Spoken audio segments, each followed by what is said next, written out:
¿Qué tal? Muy buenas tardes a todos. Su servidor Francisco Jaime Sandoval, médico veterinario. Soy director de establecimientos TIF en el Servicio Nacional de Sanidad, Inocuidad y Calidad Agroalimentaria del SENASICA, el SENASICA en México. Sean bienvenidos a esta plática. Trataré de no aburrirlos con el tema. Vamos a hablar sobre los procesos que necesita el Servicio Nacional de Sanidad, Inocuidad y Calidad Agroalimentaria que los particulares cumplan para la certificación de sus instalaciones bajo la denominación Tipo Inspección Federal, TIF, que es las siglas con las que el gobierno federal respalda la producción de cárnicos. Actualmente estamos también certificando ovoproductos, huevo procesado, bajo esta certificación TIF. Entonces, si gustan, pasamos a la presentación y tomaremos unos 15 minutos para esta ponencia. Bueno, los requisitos, este es el sello TIF que ustedes conocerán, verán en los productos que se certifican. El sello TIF respalda no solamente productos para el consumo nacional, sino productos para la exportación. El sello TIF o las empresas que logran la certificación TIF son las únicas que pueden exportar a otros países. La certificación TIF no es obligatoria en México, es una opción para las empresas que quieren exportar y es a petición de parte. Fuera del sistema TIF, la producción nacional es regulada por otros mecanismos y otras entidades del gobierno federal, pero para lograr esta certificación, solamente las empresas que opten por TIF participan y cumplen estos requisitos. El reglamento de la Ley Federal de Sanidad Animal se crea en 2012 y establece que la certificación TIF es el procedimiento a petición de parte a través del cual la Secretaría o un organismo de certificación hace constar el cumplimiento de la ley, su reglamento y otras disposiciones. Y como comentaba, esto sin perjuicio de las atribuciones que se tengan en otras dependencias, como es la Secretaría de Salud en México, que regula estas otras empresas. ¿Dónde se puede realizar el trámite? Bueno, existen dos opciones: que el particular se acerque directamente al SENASICA a pedir la certificación, o que se acerque a un organismo de certificación. Los organismos de certificación son órganos coadyuvantes del gobierno federal que tienen, por una parte, una acreditación ante una entidad de metrología y normalización, y por otra parte tienen la autorización de la Secretaría para coadyuvar en el cumplimiento de la evaluación de la conformidad de estas normas. Tenemos un esfuerzo que hemos hecho para tratar de hacer de conocimiento de todas las personas los requisitos de certificar un establecimiento TIF. ¿Qué es lo que se necesita para cumplir en términos generales con buenas prácticas de producción en un establecimiento TIF? Y creamos, con la participación de la UNAM, de la Facultad de Arquitectura, una guía para buenas prácticas en el diseño de establecimientos TIF de bovinos y una de porcinos. Ustedes pueden descargarla en la liga que aparece en la parte inferior de esta diapositiva. En términos generales, las instalaciones de una empresa que se dedica al procesamiento de cárnicos debe de garantizar que sus paredes, pisos, techos y equipos permitan la correcta operación del establecimiento, así como la inspección veterinaria, y sean, en términos generales, de fácil limpieza. Tenemos una transición de marco regulatorio, ¿no? Comentaba que el reglamento de la ley es del año 2014 y retoma algunos elementos de antiguas disposiciones. Por ejemplo, aquí tenemos que los requisitos para la certificación TIF aparecían primeramente en un documento que se creó en el año 2001, que es Criterios para el cumplimiento de los requisitos establecidos en la obtención de la certificación TIF, y posteriormente en el reglamento, en el artículo 214 del reglamento de la ley, se establecen los requisitos y ya incluyen nuevas disposiciones. Estas nuevas disposiciones van más enfocadas a hacer un sistema de 360 grados. Hablamos de que durante muchos años se certificaba la inocuidad en el proceso de sacrificio, digamos, desde que llegaba el animal hasta que se obtiene la carne. Actualmente, no solamente en México, los países más avanzados pues tienen un mecanismo que trata de asegurar la calidad desde la producción primaria.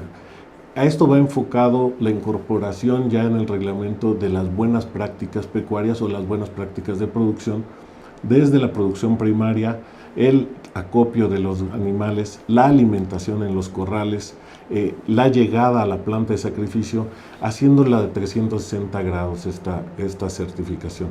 Entonces, es la garantía que los países ya hoy nos piden, nos exigen que tengamos este respaldo, y en ese camino va estas nuevas disposiciones regulatorias que en México se están trabajando y que en el artículo 214 habla de la certificación TIF, pero ya de un punto de vista más integral. Bueno, este es un flujo muy complicado, la voy a tratar de hacer simple. La certificación TIF se va en dos etapas. Hablamos de una parte documental, una evaluación de los requisitos de manera documental, y después la evaluación in situ o en el establecimiento o en la operación del establecimiento. Entonces, una documental y una práctica, ¿no? Y ahí tenemos dos tomas de decisión. Primero, en la parte documental, si está completa la documentación, si cumple con todos los requisitos, pues se manda una notificación de visita física. Si no cumple con todos los requisitos, pues regresamos a revisar la documental para podernos ir a la física.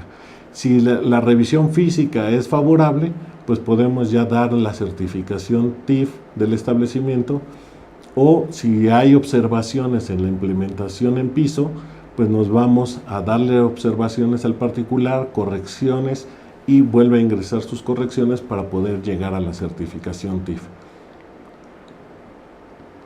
Entonces hablábamos que cuando se hace a través de un organismo de certificación, pues le da tranquilidad a la autoridad, nos quita carga de trabajo en la oficina, el tener que revisar documentos, y el organismo de certificación, que en México existen dos para certificar establecimientos TIF, el OCETIF y el CBA, ellos nos dan un dictamen de que la empresa ya cumplió con las etapas documental y física, y ya nosotros nada más procedemos a dar la autorización de la certificación que los organismos dieron. Bueno, en general, este artículo 214 del reglamento pues nos va a ir llevando de los pasos que debe de cumplir el particular para presentar el proyecto documental. El escrito libre, el pago de derechos, se hace un pago de derechos a la tesorería del país, y a partir de que se recibe esto, se puede empezar a evaluar los requisitos de la persona. Acta constitutiva son los documentos que dan formación a la empresa. El registro federal de contribuyentes, que es el registro de pago de impuestos, de aportación a la tesorería que hace el particular, a la hacienda, perdón, que hace el particular. El registro del representante legal, que es su CURP, cédula única de registro de población del particular, que es representante legal, y sus comprobantes de domicilio del establecimiento. El plano del establecimiento en escala 1 a 100, programa de control de fauna. Ahorita vamos a ir hablando de todos estos requisitos paso a paso. Entonces hablábamos del escrito libre. Bueno, pues se mete un escrito dirigido al director general de Inocuidad, actualmente el doctor Hugo Fragoso Sánchez, con papel membretado de la empresa, con su nombre y razón social, con domicilio, firmado por el representante legal. Estas son las formalidades legales que en México se exigen para poder dar por recibido una petición.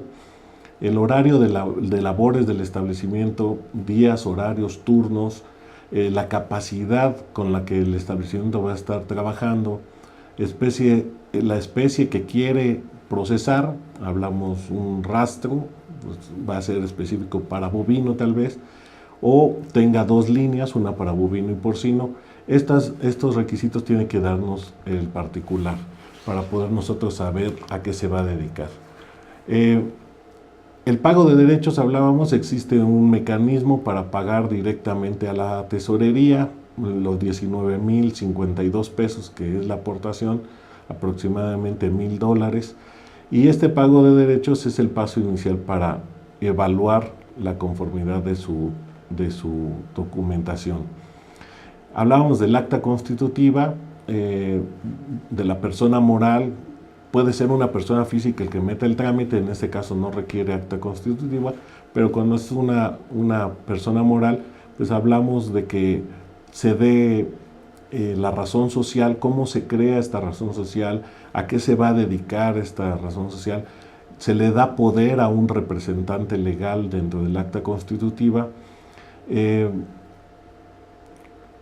También ahí se establece el objetivo de la persona moral, el domicilio que va a tener, y todos estos requisitos son revisados en la oficina para determinar que esta persona tenga la atribución suficiente para comprometerse a cumplir con la certificación.